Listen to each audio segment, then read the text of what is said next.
नमस्कार दोस्तों, एक बार फिर से आपका एग्जाम डे यूट्यूब चैनल में स्वागत है। तो आज है 15 अक्टूबर और आज के एसएससी सीएचएसएल की फर्स्ट शिफ्ट का एग्जाम समाप्त हो चुका है। तो कौन कौन से प्रश्न आज की शिफ्ट में पूछे गए, बिल्कुल 100% रियल प्रश्नों का कंप्लीट एनालिसिस यहां पर किया जाएगा।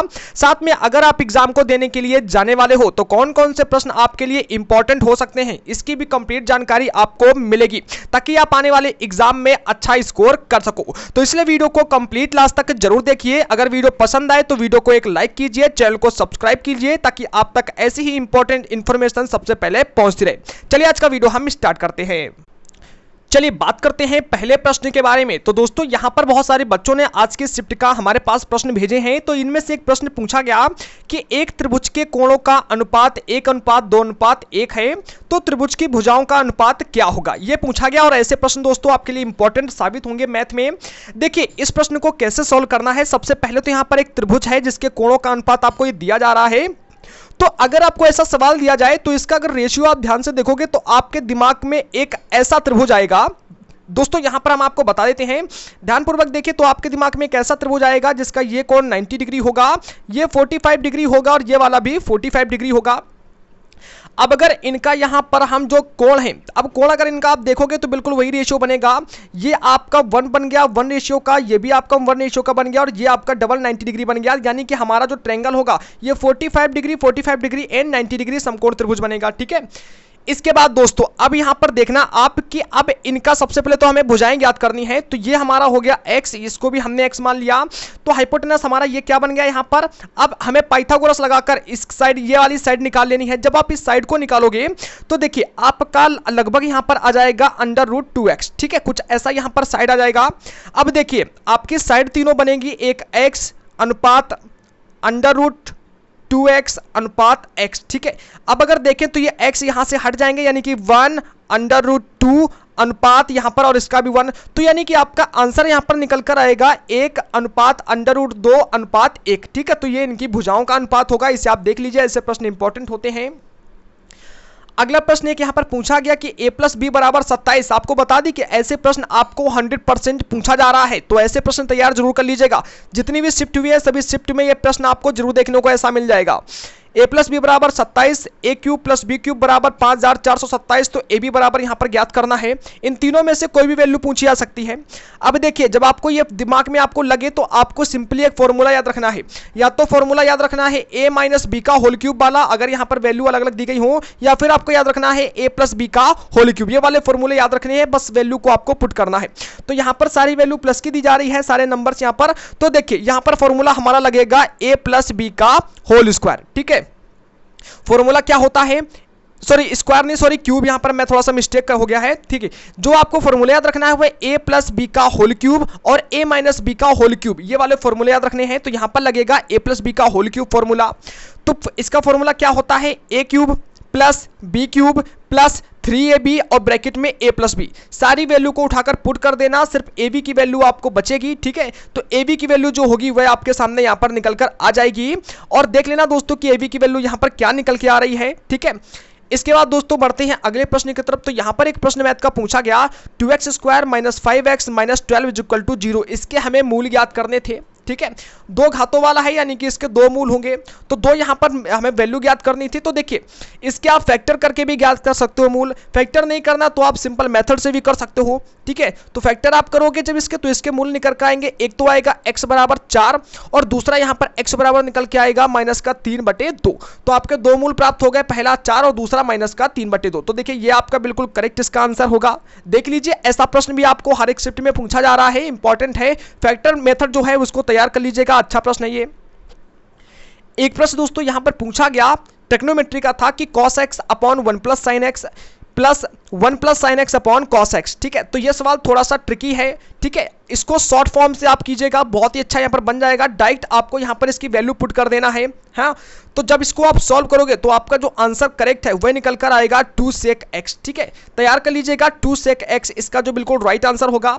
या चाहो तो आप इसका नीचे एलसीएम वगैरह भी लेकर कर सकते हो। ठीक है, जब आप ऐसा करोगे तो आपका यहां पर cos x का जो वैल्यू होगा आगे चल के कॉमा लेकर कट जाएगा और आपका 2 sec x निकल कर आ जाएगा। तैयार कर लीजिएगा ऐसे। अगला प्रश्न एक यहां पर जीके से पूछा गया था कि स्कॉटिश ओपन 2019 के पुरुष एकल का खिताब किसने जीता है। इसका जो दोस्तों सही उत्तर था वह था लक्ष्य सेन। ठीक है, तो मैं आपको पहले से बता चुका हूं कि जो यहां पर 2019 में जितने भी गेम्स हुए हैं इन गेम्स को आप तैयार कर लीजिएगा। बहुत इंपॉर्टेंट प्रश्न आपको यहां से देखने को मिल जाएंगे, और जो भी आपके एसएससी, सीजीएल या फिर सीएचएसएल के पुरानी जीके यानी कि पुराने जो पेपर हुए हैं 2019 में या फिर इससे पहले, उन एक बार पीडीएफ को, उन पेपरों को तैयार जरूर कर लीजिए, वहां से आपको कोई ना कोई प्रश्न जरूर देखने को मिल जाएगा। अगला प्रश्न यहां पर पूछा गया कि world athlete of the year 2019 किताब से, ये एक पुस्तक है दोस्तों, किताब से किस महिला खिलाड़ी को सम्मानित किया गया है। यानी कि एक खिताब है दोस्तों, यहां पर मिस्टेक से किताब लिख गया है लेकिन खिताब है। World athlete of the year 2019 का खिताब किसे दिया गया है? इसका सही उत्तर है दलीला मोहम्मद को। ठीक है, तैयार कर लीजिएगा, इंपॉर्टेंट प्रश्न है खिताबों से जुड़े हुए। अगला प्रश्न एक यहां पर पूछा गया कि भारत में राष्ट्रीय उपभोक्ता दिवस कब मनाया जाता है? इसका जो सही उत्तर है 24 दिसंबर। देखिए, जो दिवस से जुड़े हुए प्रश्न है, हर एक प्रश्न आपको कोई ना कोई एग्जाम में मिल रहा है यहां पर, तो दिवस से जुड़े हुए प्रश्न आप तैयार कर लीजिएगा, बहुत ही इंपॉर्टेंट प्रश्न आपके लिए होगा। अगला प्रश्न दोस्तों यहां पर देखते हैं, तो अगला यहां पर एक प्रश्न पूछा गया कि किस भारतीय को प्रथम अंतरराष्ट्रीय निशानेबाजी महासंघ ब्लू क्रॉस पुरस्कार से सम्मानित किया गया है? करंट का क्वेश्चन था, 2019 का प्रश्न है ये। इसका सही उत्तर है दोस्तों अभिनव बिंद्रा। ठीक है, तैयार कर लीजिएगा, इंपॉर्टेंट है। खेलों से जुड़े हुए प्रश्न इस बार काफी पूछे गए थे, और जीके आपका काफी अच्छा आ रहा है। साइंस थोड़ा सा यहां पर आपको डीपली देखने को मिल रहा है, फिजिक्स भी थोड़ा सा डीपली देखने को मिल रहा है। अगला यहां पर दोस्तों, यहां पर आपका एक प्रश्न रीजनिंग से पूछा गया, ये आपका एक कुछ सीरीज जैसा दिया गया था, इसके बाद यहां पर कौन सा सीरीज के अनुसार आएगा ये यहां पर पूछा गया था, आगे नंबर कौन सा भरा जाएगा। तो अगर आप देखोगे तो इनमें से पहला अक्षर पहले वाले के साथ में एक कनेक्शन बना रहा है। जैसे अब देखोगे जब इधर आप इसको, तो डी के बाद क्या आता है ई एफ, एफ के बाद जी एच, यानी कि दो दो का आगे प्लस होता जा रहा है। एच के बाद आई जे, तो जे के बाद क्या आएगा के और एल। ठीक है, दो बढ़ेंगे तो एल आ जाएगा। इसी प्रकार ओ पी क्यू, अब यहां पर दूसरा जो संख्या है वह एक एक का प्लस कनेक्शन बना रहा है। क्यू के बाद आर, आर के बाद क्या हो जाएगा एस। ठीक है, अब अगर लास्ट वाले को देखोगे तो ये रिवर्स, यानी कि दो ये माइनस होकर चल रहा है। ठीक है, पी के दो वर्ड पहले क्या आता है, दो अंक पहले एन आता है, एन से दो पहले क्या आता है एल आता है। इस प्रकार जब जे के पहले आप देखोगे तो आपका आ जाएगा एच, क्योंकि एच आई जे। ठीक है, तो यानी कि आपका संख्या बनेगी एल एस एच, ये बिल्कुल इसका राइट आंसर होगा। इसे आप देख लीजिएगा, ऐसे प्रश्न आपको रीजनिंग में मिल जाएंगे। अगला प्रश्न एक पूछा गया यहां पर रीजनिंग में कि 15 संख्याओं का औसत 150 है, एक संख्या 43 के स्थान पर 23 ले ली गई है, तो इसका सही औसत क्या होगा? देखिए, बहुत अच्छा सवाल है यहां पर औसत एवरेज से जुड़ा हुआ। देखिए, सबसे पहले हमें कुछ नहीं करना है, हमें ना तो इसका टोटल यहां पर संख्याओं का योग निकालना है, कुछ नहीं निकालना है, हमें सिर्फ एक ट्रिक को यहां पर देखना है।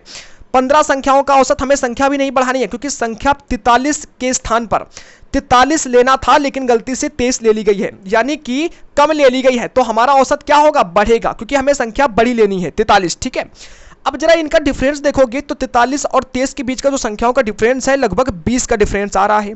ठीक है, अब यहां पर 20 का डिफरेंस आ रहा है, तो आपको क्या करना है, 150 पहले था आपकी 15 संख्याओं का, प्लस अब यहां पर कितने आ रहा है आपका आ रहा है 20, डिफरेंस कितना है 20 का, और टोटल संख्याएं कितनी है 15, क्योंकि 15 में जाकर इस संख्याओं का डिवाइड होगा। जब इसको आप काटोगे यहां पर तो 15 एकम 15, ठीक है, और 15 × 45 लगभग 1.33 हो जाएगा। और जब आप 150 में 1.33 को ऐड करोगे तो लगभग आपका 151.33 आंसर निकल कर आ जाएगा। ये बिल्कुल इसका राइट आंसर है। देख लीजिए कि आपने इसको क्या सही किया है। एक प्रश्न दोस्तों यहां पर पूछा गया कि एमआरपी आपका ये दिया गया है, ठीक है, जो आपका यहां पर डी है, डी आपका 12% दिया गया है, डी मतलब डिस्काउंट परसेंट 12% का है। एसपी आपको निकालना है सेलिंग प्राइस। तो देखिए बड़ा ही सिंपल तरीका था इसको करने का। सबसे पहले आपको फॉर्मूला एसपी का लगा देना है। तो एसपी का फॉर्मूला क्या होता है, एसपी का फॉर्मूला है आपका कि एमआरपी आपका है 24,500 मल्टीप्लाई, इसके बाद आपका डिस्काउंट कितना हो रहा है, यहाँ पर कितना डिस्काउंट है, डिस्काउंट देखिए 100% मान के चलते हैं, 12% का डिस्काउंट दे दिया गया, तो कितना यहाँ पर डिस्काउंट हो रहा है लगभग 88 का, ठीक है, तो 88 का यहाँ पर डिस्काउंट हो रहा है, और अपॉन में यहाँ पर कितना है डिस्काउंट परसेंट में है, तो इसलिए 88% यहाँ पर डिस्काउंट में जुड़ रहा है। अब इसको हम यहां से सॉल्व कर लेते हैं। 2 से 45 का जब 88 में आप मल्टीप्लाई करोगे तो आपका 21,560 आंसर निकल कर आ जाएगा। तो इसका सेलिंग प्राइस एसपी है 21,560। देख लीजिएगा कि आपने इसे सही किया है या नहीं। एक प्रश्न पूछा गया कि किस क्रिकेट अंपायर द्वारा लिखित पुस्तक फाइंडिंग द गैप्स का विमोचन हाल ही में किया गया है? सही उत्तर है इसका साइमन टॉफेल। ठीक है, देख लीजिए, इंपॉर्टेंट प्रश्न है, ऐसे प्रश्न आपको देखने को मिल जाएंगे। कुछ संविधान से जुड़े हुए प्रश्न यहां पर पूछे गए थे। एक प्रश्न यहां पर पूछा गया कि इसको अगर ये लिखा जाता है तो इसको क्या लिखा जाएगा?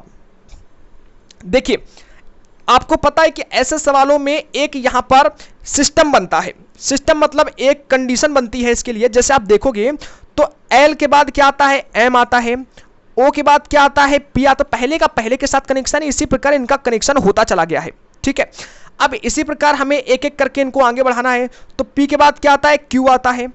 आर के बाद क्या आता है? एस आता है। ओ के बाद क्या आता है? पी आता है। तो इस प्रकार सी के बाद डी आता है। तो जब आप इनका कनेक्शन देखोगे तो आपका ये जो सही उत्तर होगा Q S P D M B J N, ये बिल्कुल इसका राइट आंसर होगा। ठीक है, देख लीजिए आप इसको, बिल्कुल करेक्ट उत्तर इसका ये होगा। एक यहां पर दोस्तों इंग्लिश में सिनोनिम्स पूछा गया प्रोडिगल का, तो प्रोडिगल का सिनोनिम्स होता है वेस्टफॉल। ठीक है, सॉरी वेस्टफॉल जो है बिल्कुल इसका राइट आंसर है। देख लीजिए कि आपने क्या टिक किया है। सिनोनिम्स एंटोनिम्स आपको एक दो जरूर देखने को मिलेंगे, वन वर्ड सब्स्टिट्यूशन भी मिलेगा, फिल इन द ब्लैंक्स भी आपको देखने को मिलेंगे, करेक्ट इनकरेक्ट भी देखने को मिलेंगे। एक सिनोनिम्स और पूछा गया डिक्टेटरशिप का। डिक्टेटरशिप का जो सिनोनिम्स है वह है ऑटोक्रेसी। बहुत सारे सिनोनिम्स हमने लिखा कर रखे हैं, अगर आपको प्राप्त करना है तो कमेंट में यस जरूर लिखें। इसके बाद दोस्तों यहां पर इसका है ऑटोक्रेसी, तैयार कर लीजिए आप इसे। एक एंटोनिम्स यहां पर पूछा गया इसेंशियल का।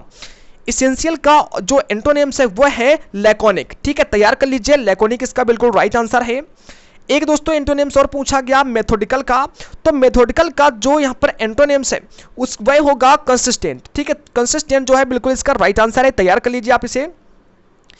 एक प्रश्न दोस्तों यहां पर वन वर्ड सब्स्टिट्यूशन से भी पूछा गया कि that which can not be approached और रीच्ड, तो इसका जो सही उत्तर था वह था इनएसेसिबल। ठीक है, तो इनएसेसिबल जो था बिल्कुल इसका राइट आंसर था। इसके अलावा इंग्लिश में आपको मीनिंग स्पेलिंग करेक्शन था वो भी किया गया था। मीनिंग्स आपको दी गई थी, उसमें से करेक्ट मीनिंग को आपको बताना था कौन सी करेक्ट मीनिंग थी। ठीक है, तो ऐसे भी आपको प्रश्न यहां पर दिए गए थे और वो प्रश्न हालांकि हमें मिल नहीं पाए हैं। तो दोस्तों आज हमें कुछ इतने ही प्रश्न इस शिफ्ट में प्राप्त हुए हैं। जैसे ही और प्रश्न हमको प्राप्त होंगे हम आपको जरूर प्रोवाइड कराएंगे। यहां पर दोस्तों बिल्कुल सटीक इंफॉर्मेशन आपको दी जा रही है लगातार, और कुछ प्रश्न ऐसे भी होते हैं जो शायद बच्चे गलत तरीके से भेज देते हैं, उनको नहीं होता है कि एग्जाम में पूछा गया या फिर नहीं पूछा गया है। लेकिन दोस्तों घबराने वाली बात नहीं है, क्योंकि जो भी प्रश्न यहां पर बताए जाते हैं उनका रिव्यू किया जाता है, वो सारे प्रश्न आपके आने वाले एग्जाम में कहीं ना कहीं इंपॉर्टेंट साबित होते हैं। Thank you so much. Please video को लाइक कीजिए, चैनल को सब्सक्राइब जरूर कर लीजिएगा। धन्यवाद।